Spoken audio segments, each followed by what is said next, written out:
It's 2-Minute Tuesday.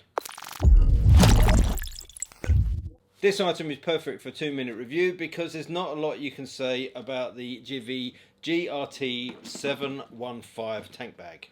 It is quite simply a big hollow 20-litre bag that straps onto a detachable base, so you can leave the base strapped onto the bike, clip this on and away you go. It's made from an 840D nylon TFU material which has a double coating on it. That means it's very resilient to scuffs, tears and punctures, so it's a really tough piece of kit. It is 100% waterproof.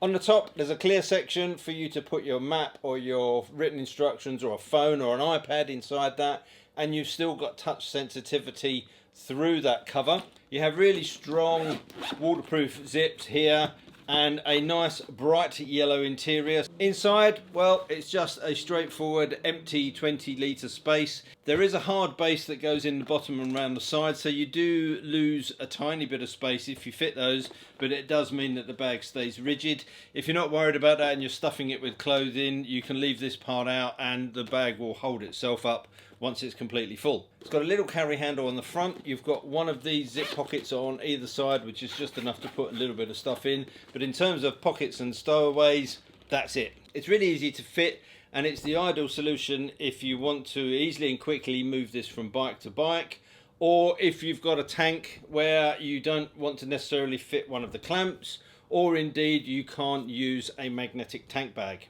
And that is it. Nice and simple, works really well. It's incredibly tough. I've tested it in the wet. It is 100% waterproof. I've had no issues with that. So if you're looking for this style of tank bag, I can certainly recommend taking a look at the Givi GRT 715. Thanks for watching, and until next time, take care, ride safe, and I'll see you soon. Bye.